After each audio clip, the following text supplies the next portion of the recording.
Hey, what's going on, guys and girls? In our last video, I showed you guys a test campaign, a CBO test campaign that got a 5 ROAS, and we're about to talk about that a little bit more in this video. Specifically, I want to talk about the metrics that I look at, the key KPIs, the primary KPIs, and the secondary KPIs, and what's important and what's not. And I'm going to show you guys my column setup on Facebook Ads Manager that you guys can copy and use for your ad account right now. All right, let's dive into my ad account and show you guys this 5 ROAS campaign and break down each metric. All right, guys, so this is the USA CBO test campaign that we set up. I'll go through this structure real quick if you guys didn't watch the last video. It's a CBO, $50 a day, one ad set, and then all of our creative testing ads on the ad level. And right now I'm filtering by amount spent for that day that we had a 5 ROAS. Again, this was day 2 of the test campaign. The first day had 0 sales, 0 ROAS, lost $50. That's usually how it goes. The first 24 hours of a new campaign usually aren't good. That's why I don't touch it and I let it run for at least 48 hours. Okay, so let's talk about the metrics. So to be honest, none of this shit matters, guys. Honestly, like only CPA matters, and that's the only primary KPI I look at, cost per purchase or cost per result. Purchases and cost per result. That's the only thing that really matters. Now, I still have these columns here because I like to see what's going on, but they aren't the primary KPI. Now, I only look at the primary KPI when things are good and I have sales. If I have 0 sales on a campaign, then I'll go look at my CPMs and CPC right here.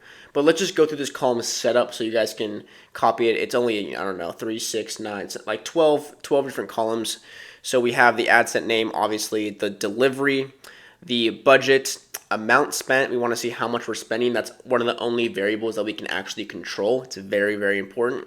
I want to see link clicks sometimes when I'm not getting purchases. CPMs range niche to niche, and high CPMs and low CPMs derive from a bunch of different things like your bounce rate, your creative copy, how good your ad creative is, how competitive your niche is, how competitive your product is. There's a lot of things that go into the CPM, and to be honest, it's kind of out of your control. You can test new creatives, but what happens is you'll find like an average CPM for your ad account for this product, and then it'll be around there. So I don't compare, like, I'm not shooting for a $5 CPM or anything. Whenever I launch a new campaign for this brand, I'm just trying to have similar CPMs to my control groups, which are my other campaigns in these ad accounts.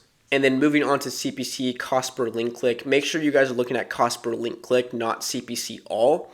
CPC all is like any click that they make on your ad, like if they go to the comment section or if they like your ad. We want to see cost per link click. How much does it cost for someone to click the shop now button and go to your website? Very important.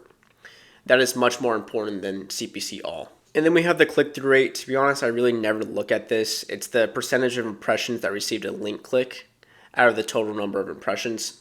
So it's pretty much just a good indicator about what percentage of people are clicking on your ad. I don't really look at this, to be honest. You can be fine without even having this on here. And then obviously purchases, how many purchases we have. And you guys know this, but Facebook doesn't track every single purchase. It's okay if you have one campaign because you can just see how many sales this generated by looking at your Shopify. But at scale, as you have more campaigns, things get a lot more complicated.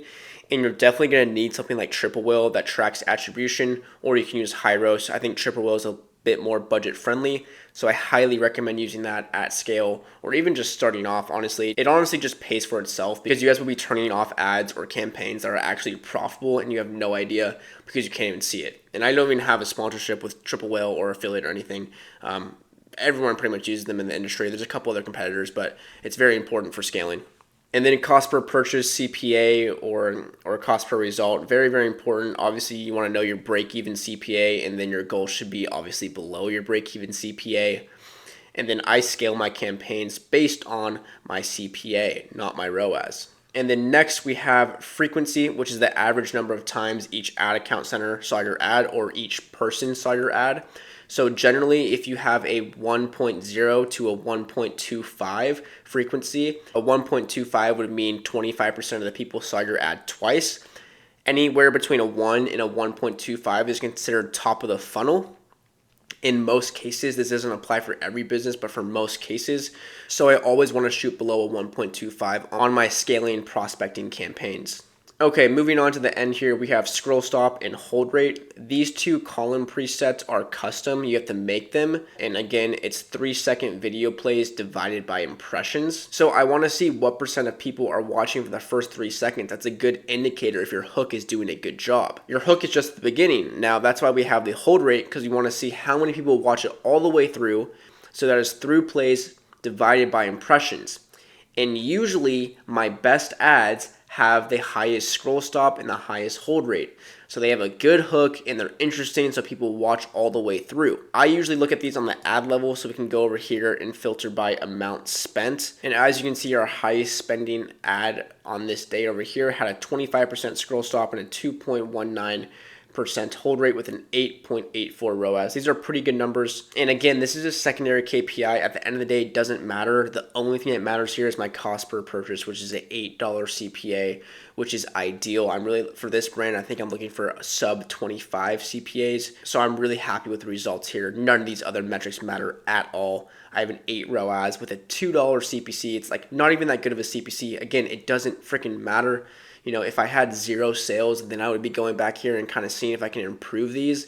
But it doesn't matter, guys. It really, really doesn't matter. All right, guys, that's pretty much it for this video. I can't think of anything else to talk about. These are the columns. I name it LWS Master. You guys can copy these and name it whatever you guys want. Again, I hope you guys can follow this strategy to test and read your metrics better. And when you guys find something that works, let me know, and I hope you scale it to the freaking moon, guys. Just hit me up. You guys know where to reach me. Oh, and by the way, guys, if you guys aren't in the free Discord, I host a Q&A call every single Monday at 11 a.m. PST for 30 minutes.